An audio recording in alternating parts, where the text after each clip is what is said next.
This movie came from a scam that my grandmother nearly fell for. It's the classic grandparent scam, which someone called her pretending to be my brother and said he had been in a horrible car accident and that he needed help and he needed money. And she went all the way to the bank, and the tellers told her that it was a scam and they saw it all the time. But what stuck with me about this story was the achievement of the performance of the scammers, which made my grandma feel so needed and useful.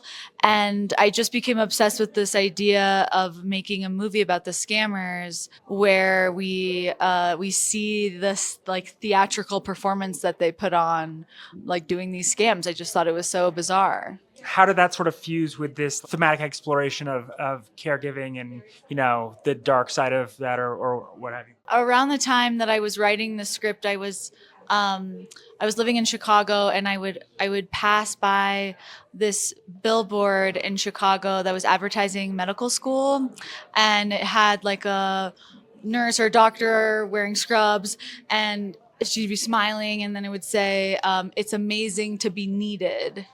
And I thought this was like such a bizarre confession to make.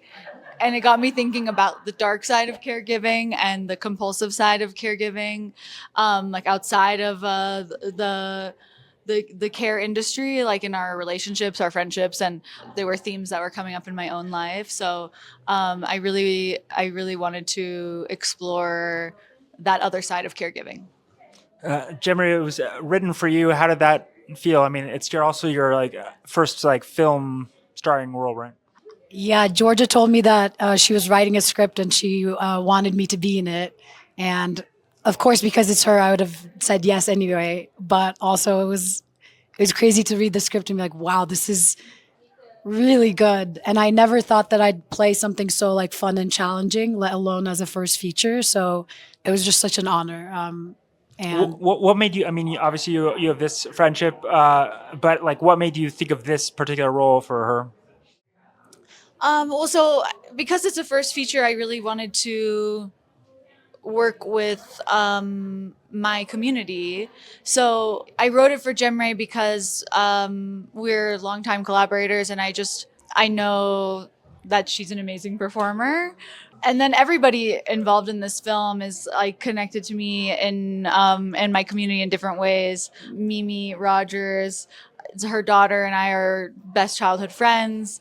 I grew up around Mimi, and I was very lucky for that. And I didn't know she was a erotic thriller queen until later. And then I wrote this part for her as well, just because I was just very, very lucky to know this lady. Yeah. Do you want to talk about your impressions when approached for this, and for all you what drew you to the script? Well, it is interesting because, Georgia and my daughter Lucy, who's one of the producers, have been besties since they were 5 years old. And they used to run around my house making films. I knew even back then that Georgia had something special going on. So, she called me and said, I read this script and I wrote a part for you. So I'm hoping you'll say yes. And I said, yeah, of course. And she goes, well, do you want to read it first? And I said, no. I mean, yes, but I said, regardless, the answer is yes. And then I read it and was like, oh, you clever, twisted girl. Yeah, what happened to that girl, that nice girl? That sweet, innocent face. So I thought the script was fascinating. And I thought the role for me was, it's kind of great. She's inscrutable. She's clearly she enjoys the power and the control. And I liked the kind of amorphous quality. You don't is she a force for good? Is she not a force for good? I like the ambiguity of that. And I like film noir. So, yeah, it was easy. What was your first impression, Bruce? One of the things I really adored about the script was its theatricality. Most of the work that I've done has been on the stage, not a huge amount on screen.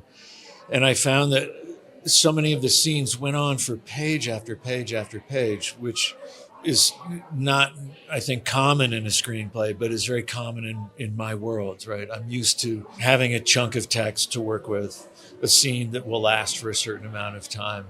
And while not all of those scenes survived the edit the way they are on the page, it's still the making of them was with that sort of extended length going into the scene.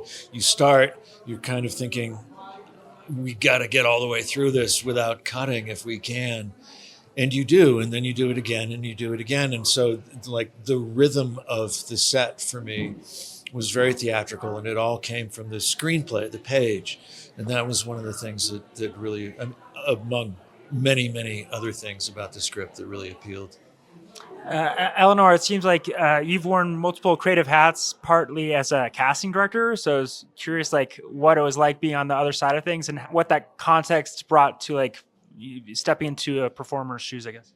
Yeah, I guess I just, I have to switch hats. And so when Georgia asked me to be involved in the project, she was emphatic about it. And you just have to like surrender to her will, I think. And as a casting director, you just have to trust what other people see in you is what they want. And so I had to realize that as an actor, which I'm a little reticent of, acting, but it's a treat to be able to be on the other side of the camera as well. And this role was that of a nurse, which is another profession that I've always also toyed with. So, and this one was a naughty nurse, which I thought could be really fun. The whole project just sounded super fun for me. So, yeah. Was it your first film? Was that right? It's my first film that's being released, yes, okay. Yeah. There's some long-term projects going on. We'll talk about your experience and, what you most enjoyed about this role. Really just getting to know Georgia and getting to work with the whole cast has been, like, the most exciting part. Georgia saw me do, like, a live performance telling a personal story, and then she was like, "You're in my movie." And so it was just kind of, like, fun to be like swept into this whole thing. Yeah. Georgia, was it sort of immediately clear to you in the writing how you would direct it in terms of like the sort of dream logic of it or surrealism or what have you? Yeah, because it's a first feature, I was really practical about a lot of things. I wrote it to be filmed in my grandmother's house, that same grandmother that was scammed, or that was almost scammed, I should say. And because I choreographed like the whole script around that house, it just became, there's so many like practical elements that went into it. What was the biggest learning curve of a first feature? The biggest learning curve of a first feature is that, it's funny because like we're working on the film until right before we came here. So it's like the thing that has always amazed me is that like each phase of making the movie is like equally challenging. And it's I feel like you didn't have time for a curve. Yes, you didn't have the curve had to be like in 1 year. Really high. Come back to me in 1 year from now and I'll tell you, because I'm like still reflecting on the whole thing because it's been a bit of a whirlwind. How has the Sundance experience been, and what is the meaning of being here the last year in Park City? Well, I mean, it's just an immense honor, really.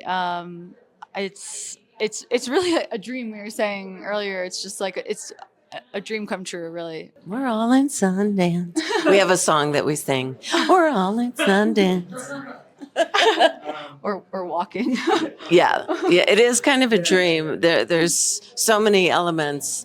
Even the fact that, Georgia, I've known her whole life. She's kind of like my other daughter, working on a movie. She got to work with her best friend, her other mother. She and Cemre, have been tied at the hip for about 10 or 11 years. So it was just, and then we're here. Yeah. It's amazing. This is a film I think is going to stick in people's heads. What do you hope people walk away from it with? Like, what kind of conversation would you hope it might provoke, or what? Yeah, I don't want it to like. I don't want to tell people, you know. I don't want them to take away a lesson or like, you know, tell people how to live. But I hope they take away a feeling, because you know you were asking like about the tone and the dreamlike quality earlier, and I think I definitely wanted the movie to feel like a dream, and that was always my intention. So I hope that feeling sticks with people more so than, you know, Yeah. a lesson, a life lesson. Absolutely. Yeah. Hopefully not lessons on how to scam and murder people. Yeah. Yeah, it's a really great film. Thank you for being here. Appreciate it. Thank you Thank so you. much.